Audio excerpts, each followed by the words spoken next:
మాఘ పురాణము 21వ అధ్యాయము. శివుని స్తుతి. శ్రీ మహావిష్ణువు చేసిన శివ ప్రశంస మరియు నారదుని శివస్తుతి. కృష్ణమత మహర్షి జహ్నుమునితో మరియు ఇట్లనెను. విష్ణువు పరమేశ్వరుణ్ణి చూచి ఇట్లనెను. శంకర, నీవు నాతో సమానుడవు, మన ఇద్దరికీ భేదము లేదు. నా వలనే సర్వపూజ్యుడవు, సర్వ వ్యాపకుడవు, సర్వోత్తముడవు, సర్వవ్యాపివి, సర్వాత్మకుడవు అని ఈ విధముగా స్తుతిస్తున్నారు. ఇది విష్ణుకృత శివస్తుతితో ప్రసిద్ధమైనది.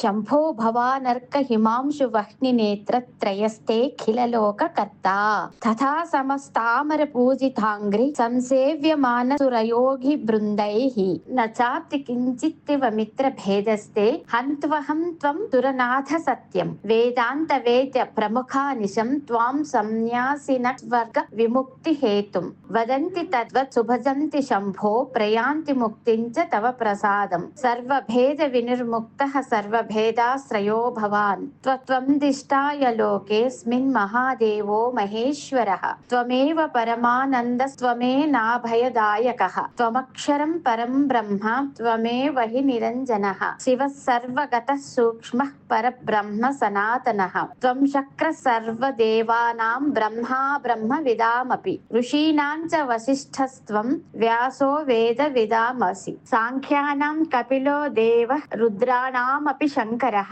ఆదిత్యానాముపేంద్రస్త్వం వసూనాం చ హిపావకః వేదానాం సామవేదస్త్వం సావిత్రీ ఛందసామపి అధ్యాత్మ విద్యా విద్యానాం గతీనాం పరమాగతిః మాయాత్వం సర్వశక్తీనాం కాలః కలయతామపి ఓంకార సర్వగుహ్యానాం వర్ణానాం చ ద్విజోత్తమః ఆశ్రమాణం చ గార్హస్థ్యం ఈశ్వరాణాం మహేశ్వరః పుంసాం త్వమేకః పురుషः సర్వభూత హృది స్థితః సర్వోపనిషదాం దేవ గుహ్యోపనిషదుచ్యతే కల్పానాం చ మహాకల్పః యుగానాం కృతమేవ చ ఆదిత్యః సర్వమారాణాం వాచాం దేవీ సరస్వతీ త్వం లక్ష్మీ చారు రూపాణాం విష్ణుర్మాయా వినామసి సూక్తానాం పౌరుషం సూక్తం బ్రహ్మాసి బ్రహ్మవేదినాం సావిత్రీ చాపి జాప్యానాం యజుషాం శతరుద్రీయః పర్వతానాం మహామేరు అనంతో యోగి నామపి సర్వేషాం పరబ్రహ్మత్వన్మయం సర్వమేవ హి యథైవాహం త్వం హి సర్వముఖ్యేషు శంకర. శంకర, నీకును నాకును భేదమే లేదు. వేదాంత వేత్తలకిది స్పష్టముగా తెలియను. నేను నారదునకు మీ మహిమను చెప్పగా అతడు నీ అనుగ్రహమునకై తపము ఆచరించెను, నిన్ను దర్శింపనించెను. నీవు అతనిని కూడా అనుగ్రహించితివి. అతడు ఎట్లు స్తుతించెనో నీకు మరలా స్మరణకు తెస్తును. నారదుడు చేసిన శివస్తుతి. రూపాంత వాశేష కథాభిగుప్తం అగోచరం నిర్మలమేక రూపం అనాది మధ్యాంతమనంత మాద్యం నమామి దేవంతమసః పరస్తాత్ త్వాం దేవ పశ్యం జగత్పసూతిం వేదాంత సునిశ్చితాతాః ఆనందమాత్రం ప్రణవాభిధానం తదేవ రూపం శరణం ప్రపద్యే అశేష భూతాంతర సన్నివిష్టం ప్రధానతా వియోగహేతుం తేజోమయం జన్మ వినాశహీనం ప్రాణాభిధానం ప్రణతోస్మి రూపం ఆద్యంతహీనం జగదాత్మభూతం విభిన్న సంస్థం ప్రకృతిః పరస్తాత్ కూటస్థమవ్యక్త వపుస్తరైవ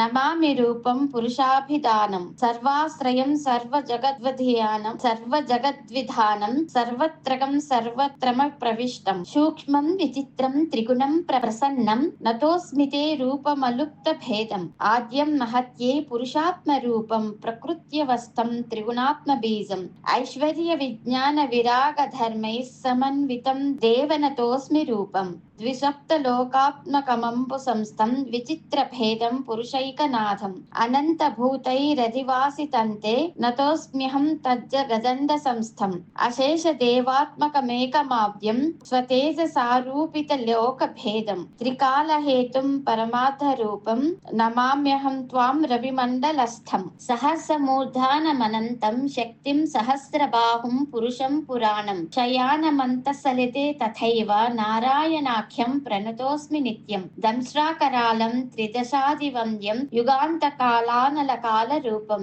అశేష రూపాండ వినాశహేతుం నమామి రూపం తవ కాల సంజ్ఞం ఫణా సహస్రేణ విరాజమానం భోగీంద్రముఖైరభిపూజ్యమానం జనార్దన ప్రీతి మహత్కరం త్వం నతోస్మి రూపం తవ శేష సంజ్ఞం అవ్యాహతైశ్వర్యమయుగ్మ నేత్రం బ్రహ్మామృతానంద రసజ్ఞమేకం యుగాంత శేషం దివి నృత్యమానం నతోస్మ్యహం త్వామి తిరుద్ర సంజ్ఞం ప్రక్షీణ శోకం విమలం పవిత్రం సురాసురైరర్చిత పాదయుగ్మం సుకోమలం సాంద్ర సుశుభ్ర దేహం నమామ్యహం త్వమఖిలాధినాథం చతుర్భుజం శూల మృగాగ్నిపాణిం ప్రయత్నతో భక్త వర ప్రధానం వృషధ్వజం త్వం గిరిజాత దేహం నతోస్మ్యహం దేవ కృపాకరం. పరమేశ్వర, నారదుడు చేసిన ఈ అమోఘమైన స్తుతిని విని నీవు మిక్కిలి సంతోషించినారు. మునులందరి స్తోత్రమును చదువుచు నిన్ను సేవించిరి కదా, కావున నీకును నాకును బ్రహ్మదేవునికిను భేదము లేదు. మనకు భేదమున్నదని తలచు మూఢులు నరకమైన బడుదురు సుమా అని శ్రీమన్నారాయణుడు అంతరార్థము ధ్యానమాయను. జహ్నముని విష్ణువు ఈ విధముగా రజస్తమ గుణ భేదము వలన వివాదపడిన బ్రహ్మను శివును శాంతపరిచి లోకములకి ఈ విషయము ఈ విధముగా తెలిపిన. ముగ్గురికి భేదమున్నదని తలచి వాదించు మరియు అహంకార పండితుల కొరకు ఈ సంఘటన జరిగినది. మాఘమాస వ్రతము ఆచరించు వారి విషయము తప్పక గ్రహించవలయును. అజ్ఞానము చే ఆలోచించి దోషమునకు ఒడగొట్టరాదు. కావున బుద్ధిమంతులు సత్వగుణ ప్రధానుడై సర్వాత్మకుడైన విష్ణువుని భావించి జ్ఞానులై ముక్తి పొందవలెను.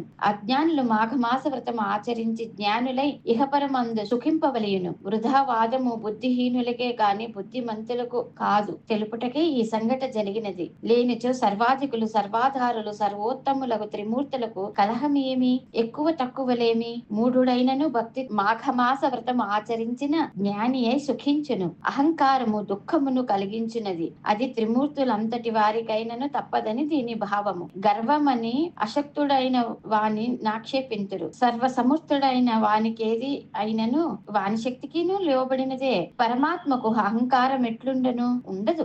ఏదియును ఆయనను మించినది లేదు కదా. జ్ఞానము కలగవలనని భగవంతుడే ఇట్టి సంఘటన ఏర్పరిచి మన వంటి మూడులకు అహంకారం కూడదని తెలిపినారు. కావున గర్వమును సిగ్గును అభిమానమును విడిచి బుద్ధిమంతుడు మాఘమాస వ్రతము ఆచరించి విష్ణు కథలను విని తరింపవలెను. యథాశక్తి దానము ఆచరించి సాటి వారి యందు ప్రేమ చూపుచు సర్వాత్మకుని దయా విశేషము పొందవలయును అని కృష్ణమత మహర్షి జహ్నమునికి మాఘమాస మహత్యమును భగవన్ మహిమను బోధించెను. సర్వే జనా సుఖినో భవంతు.